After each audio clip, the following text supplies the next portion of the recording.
구약 성서의 등장인물 중 일부 성서 해석자들과 설교자들에게 혹독한 평가를 받는 여성이 있다.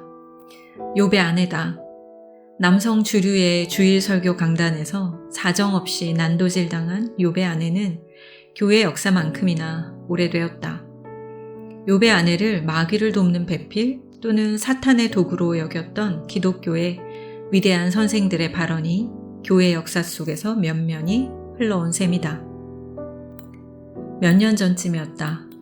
주류신학의 안전한 테두리에 소속된 제법 큰 교회의 목회자는 설교 중에 욥의 아내를 세계 3대 악처 중 한 사람이라고 말하는데 주저함이 없었다. 그러나 욥의 아내는 정말 이러한 비난을 받아 마땅한 사람이었을까?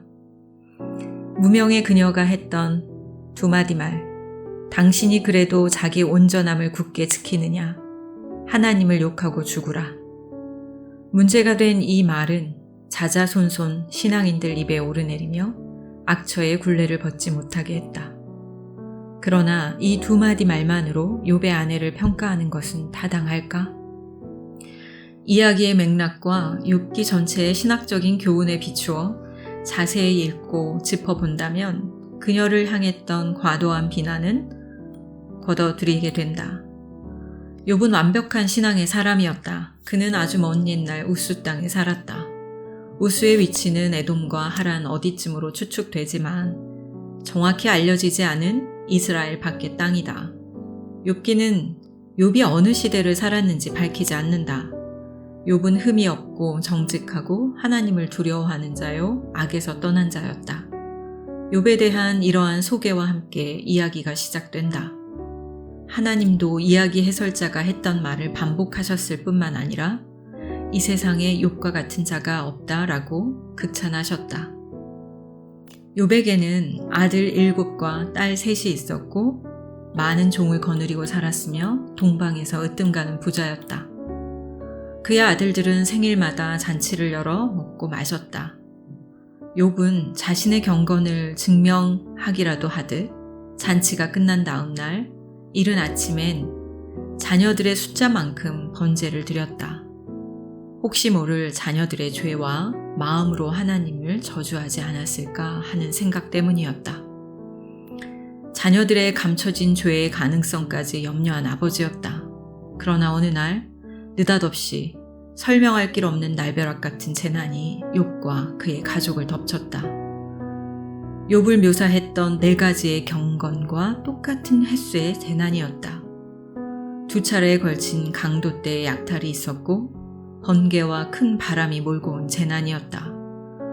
그가 소유했던 7,000마리의 양, 3,000마리의 낙타, 500쌍의 소, 암나귀들이 약탈당하고 종들과 자녀들이 모두 죽었다.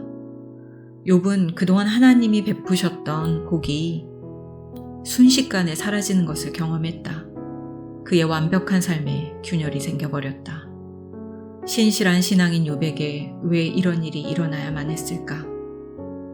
욥의 재난은 누구도 볼 수 없는 하늘 위에서 벌어진 하늘 회의 때문이었다. 인간의 눈이 닿지 않는 하늘에서 벌어진 사건 때문이었다. 하나님이 주재하시는 하늘 회의에서 사탄, 그러니까 고발자가 제기한 질문은 이렇다. 욥이 까닭 없이 하나님을 경외하겠습니까? 이 말에서 시작되었다.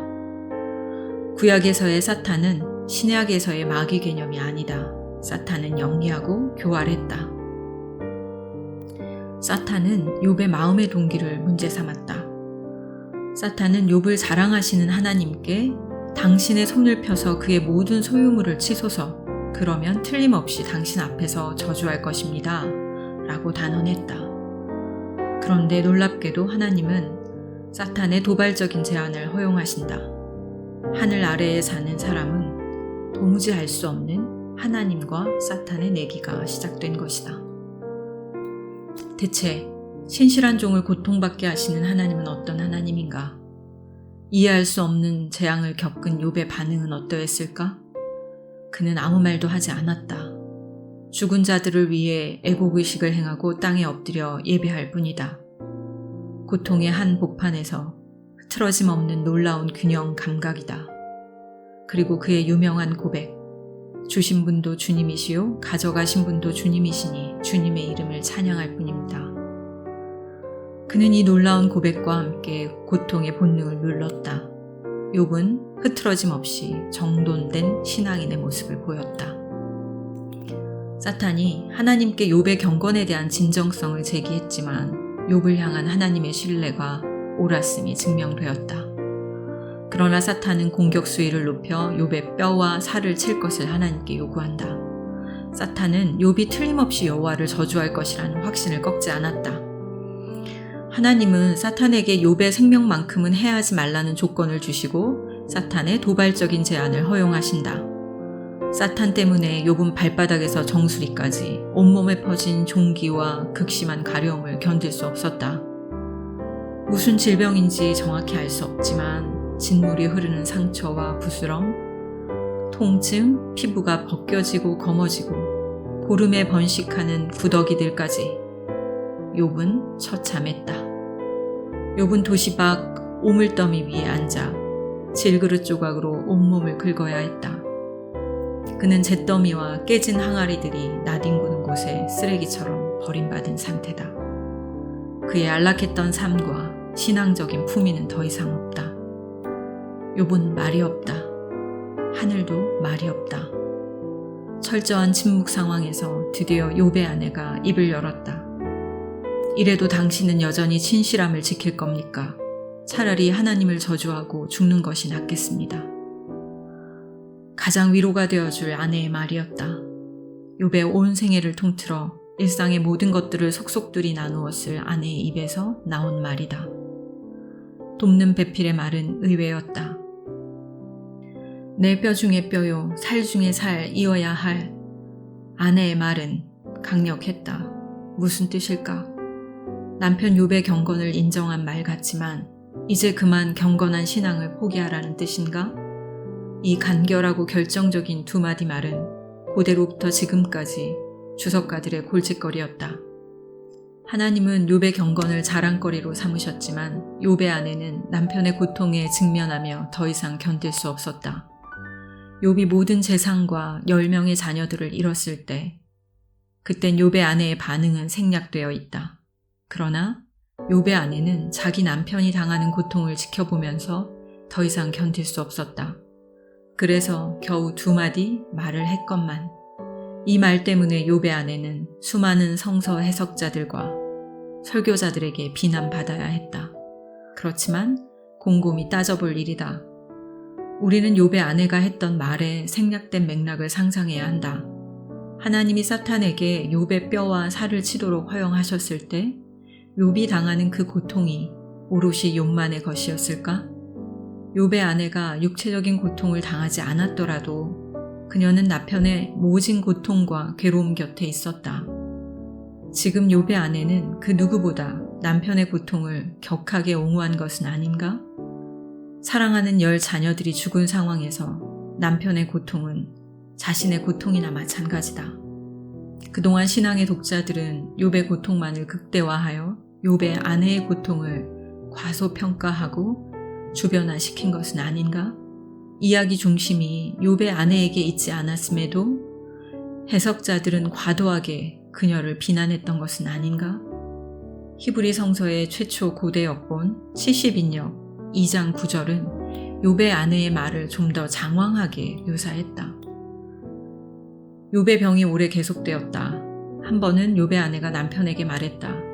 언제까지 참고만 계실 겁니까? 당신은 구원해 주실 것을 바라며 좀 더 기다려보자 하지만 여보, 이제 이 세상 사람들은 더 이상 당신을 기억하고 있지도 않습니다.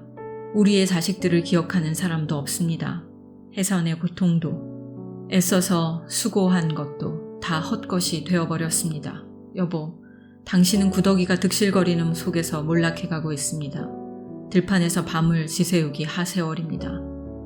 그동안 나는 그 지긋지긋한 일거리를 찾아 이곳에서 저곳으로 이 집에서 저 집으로 떠돌아다녔습니다. 애써 일거리를 얻어놓고도 너무나 괴롭고 억울해서 잠시라도 쉬기 위해 빨리 해지기만을 기다리곤 했습니다. 여보, 하나님을 향해 무엇라고 항의나 하고서 죽어버리십시오. 욥의 아내의 말은 솔직하고 과감했다. 그래서 불편하다. 그러나 그녀의 말과 남편을 향한 연민은 경건한 사람 욥을 잔인하게 다루는 것처럼 보이는 하나님을 향하게 만들었다. 욥의 아내는 욥의 친구들처럼 포장된 화려한 말로 본질을 가르지 않았다. 도리어 의인의 고통과 사심없는 경건이 가능한가를 질문하고 성찰하도록 욥을 자극한 것이다. 이 일이 있은 후 욥은 자신을 위로하기 위해 찾아온 친구들과 7일 동안 침묵의 시간을 보내고 죽기를 갈망한다. 분열적인 것처럼 들리는 욥의 언어는 친구들을 자극하여 논쟁의 불쏘시개가 된다.